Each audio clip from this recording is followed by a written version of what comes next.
Vamos sem som. Pai do Senhor, meus irmãos. Iniciando mais um devocional de quarta-feira. São exatamente 23 horas, 12 minutos. E nós estamos online, fazendo essa transmissão. E a palavra que eu tenho para você é algo forte, algo tremendo. E o título, tá aí, Utilidade Pública para a Igreja. Aí vem a dúvida, qual é a utilidade pública para a igreja, meus irmãos? Então fique até o final desse vídeo que você vai saber qual é essa utilidade pública, porque é algo forte que acontece muito na igreja, acontece com muita frequência hoje na igreja, então você precisa estar conosco nesse momento para entender, tá? Mas eu quero pedir para você, se ainda não é inscrito, se inscreva nessa página, nesse canal, ative as notificações, é importante. Você está inscrito com o sino de notificações ativados para sempre estar recebendo o vídeo quando for publicado, tá certo? Assim você nos ajuda a fazer a página, o canal crescer e mais vidas são alcançadas, tá certo? Vamos direto para o texto base. Glória a Deus. O texto base ele está lá em Tiago capítulo 5, versículo de número 17, que diz assim: Elias era homem sujeito às mesmas paixões que nós, e orando, pediu que não chovesse. Por 3 anos e 6 meses não choveu sobre a terra. E orou outra vez, e o céu deu chuva, e a terra produziu o seu fruto. Glória a Deus. É exatamente isso, meus irmãos. O que nós estamos vendo é exortação, é a exortação final, eu posso dizer assim, acerca do que Tiago, o irmão do Senhor, ele estava orientando a igreja. Era exatamente isso, diversas orientações, e ele citou como exemplo o sofrimento de Elias, aquilo que Elias passou com suas dificuldades no meio dessa exortação, desse ensino que ele estava passando. Isso já é no final do livro em que ele escreveu, tá? O Tiago, o irmão do Senhor. Tá certo? Mas eu quero chamar a atenção para você justamente naquilo que se refere ao título desse vídeo, que é utilidade pública. Qual é a utilidade pública que tem a ver e faz relação com o que Elias viveu? Pastor, eu não estou entendendo nada, eu não sei o que isso quer dizer. Tá? Você que está conosco, vá deixando logo o seu comentário, é importante. Tá? Deixe seu comentário aí. Tá? Fale a sua opinião daquilo que nós vamos falar. Elias, ele profetizou e ali parou de chover. Depois de anos, Elias novamente profetizou e ali caiu novamente a chuva, e molhou a terra. Isso foi no período de Acabe. Essa passagem que eu estou fazendo referência e que Tiago também fez referência, Tiago, irmão do Senhor, fez referência, está justamente em 1 Reis, capítulo de número 17. Tá? Nessa situação em que nós estamos vendo aqui o que Elias profetizou, muitos acham, meus irmãos, que Elias simplesmente falou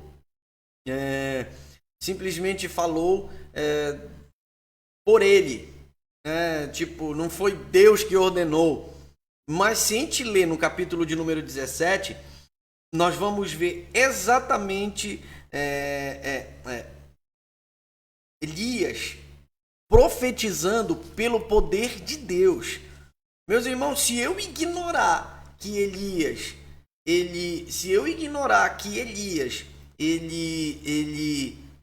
não falou pelo poder de Deus, ou mesmo que não foi Deus que ordenou, mas foi pela vontade dele, eu estou acabando com a soberania de Deus. Tá?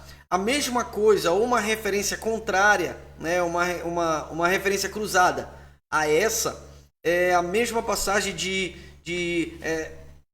2 Samuel, deixa eu olhar aqui, 2 Samuel, exatamente isso, 2 Samuel 7, é quando Davi, ele quer construir um local de habitação para o templo do Senhor. Ele quer construir um local de habitação, um local para descanso, vamos dizer assim, na Arca da Aliança, né? Ele quer construir o templo do Senhor. E Natã foi o mesmo profeta que ali Deus revelou para ele acerca do pecado de que Davi havia cometido com Batseba. Esse mesmo profeta, muito usado por Deus, um homem muito ungido pelo Senhor, esse mesmo profeta, ele disse: fazei tudo o que tiver no seu coração, né? Deus é contigo, vai lá e faz, porque Davi queria construir o templo. Quando foi de noite, isso, vamos imaginar aqui, isso foi durante o dia. Quando foi de noite, Deus aparece, né? Vai até Natã e diz assim: eu não falei isso. Volta para Davi e diz que não é ele que vai construir, mas eu vou levantar um da descendência dele para construir um local da minha habitação.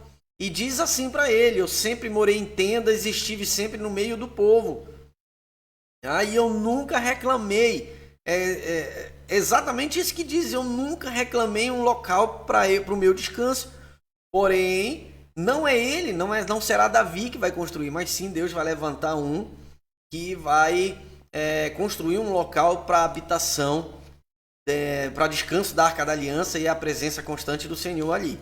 Tá? Então, nós estamos vendo duas situações, né, em que Davi queria construir o templo e o Senhor disse que não, mas o profeta disse que Deus era com ele, vai lá e faz. E Deus disse: não, eu não falei nada disso.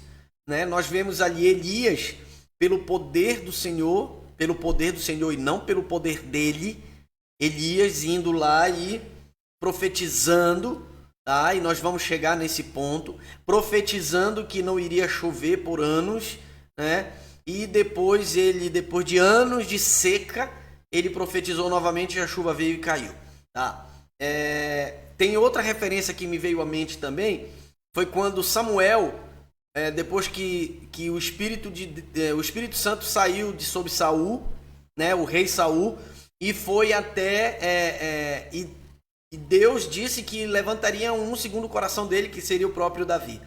Quando Samuel foi ordenado para ir até Belém, né, para ir até a casa de Jessé, e ali que Deus já tinha escolhido um para ser rei, olha só, já tinha escolhido um para ser rei, todos que estavam ali, Samuel, profeta Samuel, ele era profeta, sacerdote e juiz, era um homem muito respeitado no meio do povo e muito usado por Deus.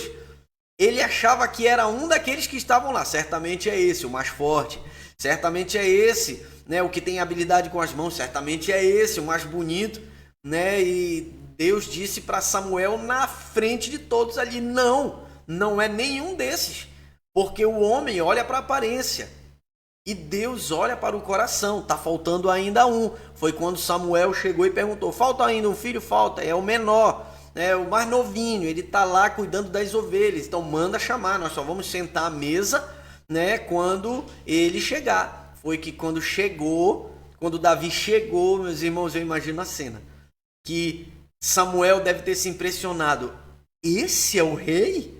O menor da casa de Jessé?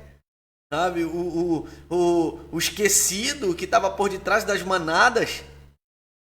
Meus irmãos, é exatamente isso. Samuel é um homem usado por Deus e Deus não escolheu nenhum dos maiores que estavam ali, escolheu o menor. Mas eu quero que você entenda o seguinte, observe algo muito importante, que acontece isso em muitas igrejas cristãs. Eu não estou nem me referindo à igreja evangélica, igrejas cristãs. Nós observamos em três referências que Deus ele não fala a qualquer momento. Nós observamos em três referências que Deus ele não se manifesta da forma que a pessoa quer. Nós observamos em três referências Deus se manifestando de maneira distinta para cada momento, porém não segundo a vontade do homem, mas segundo a vontade dele próprio. Isso nós enxergamos nessas 3 referências. Agora eu lhe pergunto a você que está aí, tá? Eu lhe pergunto, Deus mudou? Quer dizer que depois de Atos, qualquer pessoa fala como se o Espírito do Senhor estivesse sujeito ao profeta? Estivesse sujeito.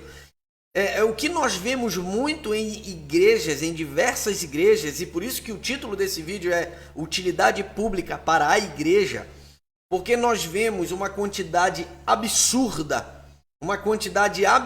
de pessoas indo atrás de profeta, recebendo profetada falsa, porque se a profecia não se cumprir, aquele que lançou a profecia é falso profeta, Deus não falou por ele. Tá? Deus não falou por ele, por isso que é necessário ter muito cuidado. Primeiro, se é Deus que está falando por você ou se é só um pensamento. Tá? E outro cuidado é, se você recebe a profecia, para você não ser tomado como tolo ou como menino na fé. Porque a palavra de Deus nos ensina que nós devemos julgar se a profecia é de Deus ou não. Nós devemos fazer prova de Deus se de fato foi o Senhor que falou. Isso, eu estou falando do Novo Testamento já. Deus mudou? Não. O Espírito do Senhor está sujeito a nós? Ou é o contrário? O Espírito do Senhor está sujeito a você? Eu vou profetizar agora eu vou profetizar. Peraí. Você está profetizando porque Deus está falando ou você está profetizando porque você quer? Porque a pessoa quer? Porque, meus irmãos, isso é muito sério. Você dizer eu profetizo é porque você está dizendo, é como se você estivesse falando, assim diz o Senhor. Uma profecia ela só é válida se de fato Deus está falando. Se não for Deus falando, meu irmão e minha irmã, você está sendo enganado ou por você mesmo ou por espíritos malignos. Como eu acredito, preste atenção, como eu acredito que o verdadeiro cristão convertido, ele não pode ser confundido, não pode habitar um outro espírito nele que não seja o Espírito Santo, talvez você esteja agindo por emoção. Mas enfim, agindo por emoção ou não, quando a pessoa abre sua boca para dizer assim diz o Senhor, tome cuidado. Porque se Deus não estiver falando, certamente a mão do Senhor vai pesar. Porque vai ser tomado como falso profeta. E o mesmo Deus que habita na nossa vida hoje, que está conduzindo a nossa vida hoje, é o mesmo Deus que criou tudo nos céus e na terra. É o mesmo Deus, ele mesmo disse, se o profeta disser, assim diz o Senhor, quando eu não falei, ele será réu de juízo. Olhe como é sério isso. Olhe como isso é sério, não é brincadeira. E o que é que nós vemos, meus irmãos? Pessoas indo atrás de profeta, pessoas recebendo profetada aí no atacado. Meus irmãos, uma coisa que nós devemos ter consciência e aprender em Deus. Deus ele é extremamente econômico naquilo que ele fala. Deus ele é extremamente econômico no que ele vai falar para você e para mim. Deus ele não é de ter conversas. A não ser que você esteja na sua intimidade e ali, o Espírito do Senhor, você está dialogando com ele. Agora, dizer que Deus, ele fala a vontade segundo a minha própria vontade, meus irmãos, isso é um engano. E muitas pessoas estão sendo enganadas por esses falsos profetas. Primeiro, quando você receber uma mensagem de Deus, que você não tem certeza que é, primeiro, conheça ou tente conhecer a vida dessa pessoa. Tente conhecer a vida dela, dessa pessoa que entregou a mensagem para você. Que é a mensagem que supostamente seria de Deus para a sua vida. Porque se ele tem uma vida toda errada, desconfie daquilo que ele está falando.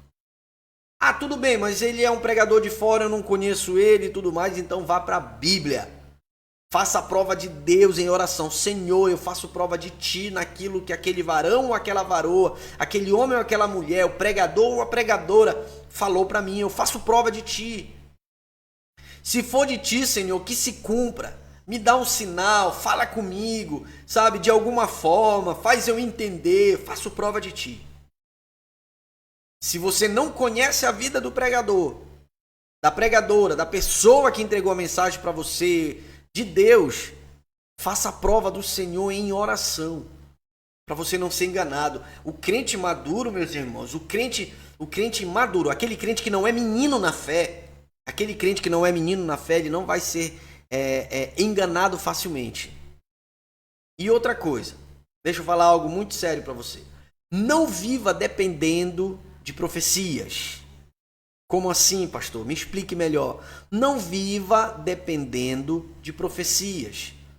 Quando alguém chega e entrega alguma coisa para você da parte de Deus ou supostamente da parte do Senhor, meus irmãos, pode ser rápido, assim como pode demorar, e a pessoa vive uma vida estagnada, esperando o momento de cumprir aquela dita profecia.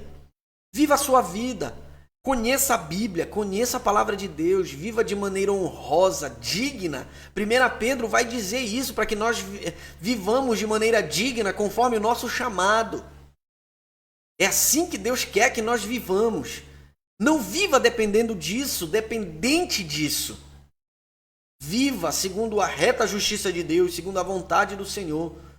E tenha calma, que se Deus entregou algo para você e é de Deus para a sua vida, se for de Deus, vai se cumprir. Olhe para Zacarias e a sua esposa, Isabel, que era estéril. Dê uma olhadinha. Eles passaram uma vida inteira irrepreensíveis. Já avançado de idade, Zacarias, e ela também, já de idade avançada e ainda mais estéril.